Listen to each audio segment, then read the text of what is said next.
See if this is paused. See if we can get the noise like we always do. Oh, man. I think we might be live now. Hello, hello, hello. What's good, everybody? Me and Andy back at it again. Had a few people request it, so we decided to do it. And there it is. I had it. Could not stop it. It wouldn't be the same if we didn't start with a little echo reverb on it. What's good, Steffu? How you doing tonight? I am great. And I'm excited to talk about a new show. I'm disappointed it's not The Wire, but, you know. I just set myself up for disappointment with that. Sooner or later, that absolutely has to happen. Keep talking about it, and it just has not been brought to light. Now we're talking about the Umbrella Academy in season 2 and maybe recapping 1, and still got to get you to watch The Boys, which just started season 2, and god dang it. Oh, so hard to go back. But speaking of going back, we are going back on this one. Everybody's been talking about the Cobra Kai. A lot of people have been asking me if I want to recap it or if we could get into it and do some quick episodes. I'm going to try to keep these down, not like the Game of Thrones where we turned a 1-hour show into a 2-hour recap. But I'm going to try to keep this one a little closer to a half-hour show, half-hour recap, and just kind of see what everybody thinks about it, what's going on. And, just see what everybody else has to say about this crazy new show. What's up, Jay Cruz? How you doing, boss? Good to see you out there. But what's up? This was kind of crazy. It started right out. This one was called, it's season 1, episode 1, the Ace Degenerate. And Cobra Kai starts off reminding us of the legendary face-off between the big bully, put him in a body bag, Johnny Lawrence, and the new pipsqueak in town, Daniel LaRusso. And did that just take you right back nostalgia-wise when you saw that, Andy? Oh, yeah, for sure. But I've been kind of set up in a way from How I Met Your Mother. Like, I was big into that show back in the day, and the dude in the show loves Johnny, so I always liked Johnny anyway, even though he's a bad guy. And so I like the whole setup. Like, he was the big dude in high school, and this is how, like, I feel like we all know somebody like that was like really popular in high school, and now they're kind of like Johnny. You know what I'm talking about? Absolutely. I think they set that up perfectly. Definitely. And oh man, there's so much funny shit in it. Like they took, here's the brilliance of it, I think. For me, just encompassing the whole episode, it's like they are recreating what happened in the original, but they're also like looking at it from our perspective. Like, how does Danny's teacher kick the shit out of a bunch of kids and not get in trouble for it? Johnny does it, gets in trouble. I like that. Like, oh, the switch up. Yeah, like taking yesterday's kind of theme and putting it in like today's actual reality. They did a pretty good job of that. That's one of the things I haven't quite decided, or I can't really figure out yet. Like, is this more going to be like DC's Legends of Tomorrow, where they know it's a shit show and they just lean into it, and they know it's like the worst writing on in the world, and they're cheesy, they know it, they love it, and that's what they're all about. And I mean, it just makes it amazing.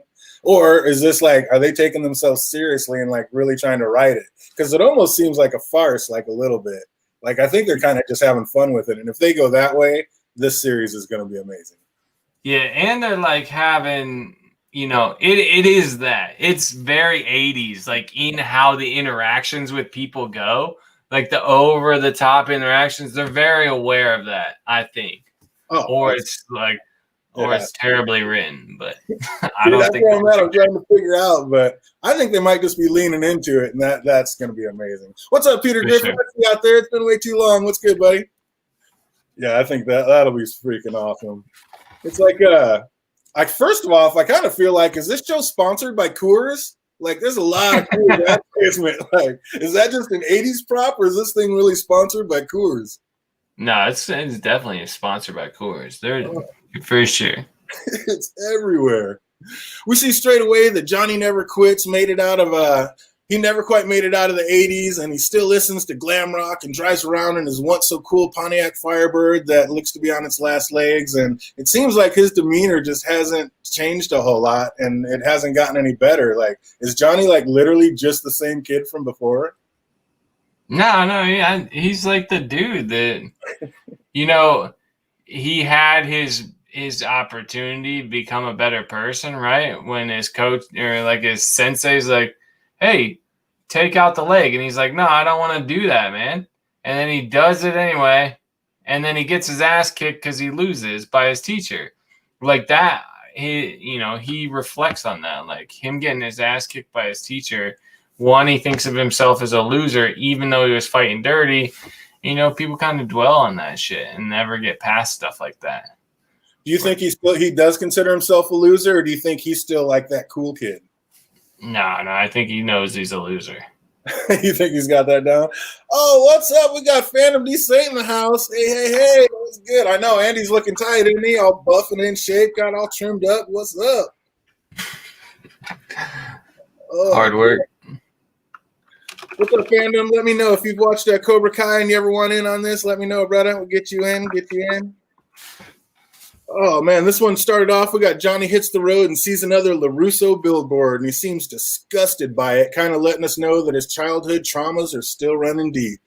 It seems like nothing these days is going right for Johnny, and he has indeed gone from childhood champion to middle-aged loser. Even when he thinks he does a solid job, he gets dumped on. Oddly enough, extenuating from him taking a dump. Dude, when that lady got on him for taking a shit in her powder room and was being that was funny. The shit with Danny, I immediately thought, oh man, they're like they switched their roles now. Danny's kind of like the douche who's he's the cool guy, but he's kind of an asshole. And I don't know. Johnny's an asshole too. He's still just an asshole, but yeah, I don't know. You're right though. I thought it was funny, and he's just a regular dude, and I like that. Where he's like, well, there's two doors here. like that's some shit I would do, or I would think. She's like, you literally put it on the one wall that a TV can't go on. Didn't you get the feeling that she would have said that no matter what? Like she kind of set him up on purpose to do that? Yeah, that's what I thought too. Oh, dude. Oh, man. She came in with the cocktail and the skimpy clothes. She was probably hoping to keep him there longer, and then she's all drunk and thinks he called her a bitch instead of bitching at him. And yeah, that was fantastic. I love the way that whole scene went down.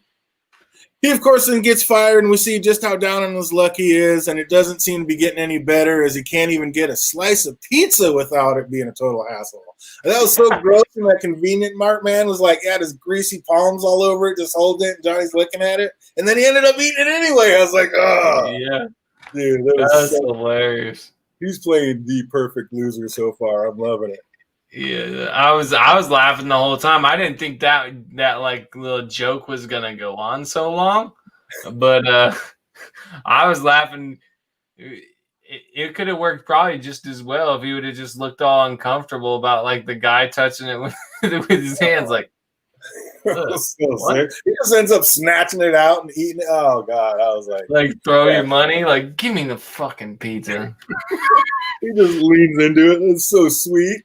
And then we have enter the new bully squad, and Johnny seems to be enjoying watching the new hymns basically be dicks. And he even winced when the nerd called that bully an asshole. Yep, I remember what comes next. It was it almost seemed like he was loving rewatching his youth happen and replay out in front of him. Did you think he felt sorry for that kid at all, or did you think he was kind of getting kicks off that? Kind of both. I'm sure he realized, that was going to happen, but you got to consider from his perspective. He thinks the kid needs to learn how the world works. That's why the end's going to be cool. We'll talk about it at the end if you remind me of him reflecting on it. Yeah, or I can ruin it right now. I don't know. Yeah, you can do it now because it's going to be a quick one anyway. Okay, so it's going to be the opposite of the Karate Kid, where Danny learned about doing the right thing and shit, and defend yourself, and that's what it's all about. But we can see that Johnny's not doing that. He's this is the real freaking world, and if you sit back and you're just gonna get your ass kicked, you be aggressive. That's why he still had the Cobra Kai stuff on the wall. I was yes, he's saying you can't be this meek kid, or you're just gonna get your ass kicked. Yeah, I think he's even saying he lives it. He believes it. He had that instilled in him, and it's still there to this day. Yeah. Oh, it was fantastic. Yeah, because it wasn't until they threw him onto Johnny's car that he finally steps in, like, leave the dork alone. And then how sweet was that to, like, see this grown, like you were saying earlier, watching this grown-ass man get into it with high school kids and then basically, like, pulls his groin, kicking that one in the face. Like, the realistic parts of it are just fantastic. Like, it's like they took out all the Hollywood shit and, like, made it real, but almost made it more Hollywood that way. Like, Yeah. oh, fantastic, dude. Holy shit. That's right, Peter Griffin. No mercy. No mercy. Strike first, strike hard. As I guess that is the mantra to live by. But even with the semi-pulled groin, we see Johnny Boy still got it. And as the bum lady like finishes his slice of pizza, which I was just crying by that point. But of course, the loser can't win. So in the end, the cops come and rightfully arrest the 50-year-old man for beating up on high school kids. And like you're saying, like, it's so perfect that they actually played it out that way. And like, because I mean, that's the first thing you're thinking of is like, wait a minute, I'm glad these little jerks are getting beat up, but is it okay that a 50-year-old's beating on these high schools? Like, yeah, it was a little twisted. I kind of like that. Yeah, me too. They do that a couple times where you're like, why would, I forget the other one they did, but when you look at like the 80s stuff, like that didn't make, it was the kick in the face, right? When he's talking to Danny. Everybody, or me, is like, hey, how come Danny wins kicking him in the face? That shit's illegal. Right? Everybody thought that watching the Karate Kid, and then Johnny's like, yeah, that's bullshit. I shouldn't have lost. Like, you did an illegal hit too. Just absolutely called it out. It's like, you got penalized, you got the win. It's like, that's BS. Jay Cruz says the anti-PC part is the favorite part of the show. Absolutely. That is pretty much the thing that makes it great. It is, that brings most of the comedy in, which is fantastic. So Johnny goes to jail. He gets bailed out by his stepfather, who writes him a check and says he's buying his way out of his life because he just can't handle it anymore. And at first, Johnny rips up the check, but later, he's going to find a use for it, and that's going to come back into play. You got a little gun action there. As Johnny sits alone getting drunk, watching some classic 80s movies, he's got a little Iron Eagle going on. He seems to be inspired by the Lou Gossett Jr. monologue he gives right before supposedly dying. And as he's truly hearing and feeling the words, it cuts to another LaRusso commercial. And of course, this is when the TV remote batteries quit working, so he can't even turn off the channel, and he just loses his shit. I was like, here we go. This is where it's got to get good, right? I was like, I had to look that up because I was like, isn't this a real movie? At first, I was like, I thought it was like Eddie Murphy and Tank, but I was like, they were never in airplanes in that. And I was like, oh my God, dude, that's Lou Gossett. That's like Iron Eagle. That was the 80s music and like all the references and like the placement of all the 80s effects and ads, dude, are spot on in this show. Yeah. I love it. The callbacks are killing me. But, so Johnny smashes his TV with what seems to be a beer can and then decides this would be a great time to head out for a nice drunk drive. And as he's rolling through the city he grew up in, he's reminiscing about all the childhood memories, and he ends up in the parking lot where Sensei nearly choked the shit out of him. And only to have, he's like sitting there reminiscing, and then he has a car of teenage girls smash into what I'm sure that car has to be like his most valuable asset in life. I mean, the precious Firebird. He's like, oh, he loses his shit. Like, dude, when he went there, like some crazy maniac just jumping out of the like nowhere at him, the girls are freaking out, dude. Like, that was priceless. See, that was very 80s too, right? Like someone would react that way. The 80s Hollywood, that someone would react that way. He's just all screaming, all drunk and idiot, and they're just like, they're not even thinking like this is the guy's car we smashed into. They just think it's some psycho coming to kill him. Like, dude, that whole thing was just precious. So of course it has to be Daniel's daughter part of the crew. I mean, dude, when you saw that, like Johnny's tries to go in incognito and gets caught up, it's like, oh, you knew he's gonna. Did you not know that Daniel has to walk in and see him right then and there? Oh yeah, I knew that. Did you think it was weird? Like, I didn't recognize the girl when they showed her again. I was like, why is he checking out like this young girl? That was weird. And then I realized, if they wouldn't have shown that flashback, I would have been like, man, they're making him out to be a real creep. But because for that first split second, I was like, this has got weird. Oh, when he pulled up in the Firebird? No, when his daughter came in, like Danny's daughter came in and hugged him, and it shows like it shows him look at her, and like it has like the full shot scene, and then it shows the flashback of him scaring the shit out of her. But if it wouldn't have shown the flashback, I didn't recognize her. I was just like, God dang, Johnny's a creep. He's like, he really is a creeper. He's like, are you kidding me with this guy? Yeah, that was priceless. I did not see that coming, but I was like, of course it has to be Daniel's daughter. I mean, there's just no way. So Johnny comes face to face with Daniel, who instantly notices he still has his golden locks, which means you already know that Danny's still harboring some old school feels. And Danny can't resist gathering a couple of his employees around just to bust Johnny's balls. And then he tops off the reunion, of course, like we were just talking about, hugging his daughter who just walked in and who's one of the girls. And yeah, small world. It's like, and then Daniel ends this reunion by giving him a bonsai tree. Like, what did he think he was going to do with that bar? I mean, this is like an FU present, but he knew he was going to be sweeping that up in the parking lot later, didn't he? Yo, how Danny turned into such a douche, right? Like, he's got to be living off like that one victory forever, right? Like, he's just as bad as Johnny, just in a different way. But it almost kind of looks like that one victory. I mean, that was the complete turning point of both their lives. I mean, Johnny just straight downhill from there, and it looks like Danny's come up all roses, even though, it seems like he's a little scarred on the inside. True. He just seems like a douche to me. I don't know. Of course he does. Absolutely. That's why he's a douche, because he's so mentally scarred from what happened when he was younger. Like, he had to bring him in. Johnny's in there in his little rugged like hoodie and looking all scrappy and bummy. I mean, he's got a freaking bum yelling at him to get out. Like, this is her corner and shit. He's like, I'm not homeless. Yeah, but I don't know. You won. Dude, you got commercials. You won. You won the fight. The dude was humiliated. He came up to you after the fight and was like, hey, good job. And now he got his ass kicked, right, by his teacher. And then you're being a douche to him because you're mad about you won. You're like own all these car places and you're all cheap. Why be a dick to this dude who's clearly down? He's a terrible loser. He's an absolute terrible. I mean, he's a terrible winner. He's an absolute terrible winner. Screw Danny. I'm on Johnny's side now. Oh, dude, I think that's the whole point is them trying to, they're trying to get us on Johnny's. They're flipping the script. We were all about Karate Kid. Now it's like, no, man, you got to see it from Johnny's eyes. And, like Jay Cruz said, I mean, he not only won that one, he went on worldwide and won the next big tournament and won that. So, I mean, he's coming up all roses. Why is he so scarred? Like, why can't he just take good enough? Like, dude, you won. You got the girl, you got the car, you ended up with the car dealerships because obviously Miyagi left you on. I mean, why are you such an asshole still? So yeah, it'll be interesting to see which way they take that because there's just, I mean, yeah, I think this is going to be a fun little journey on this show.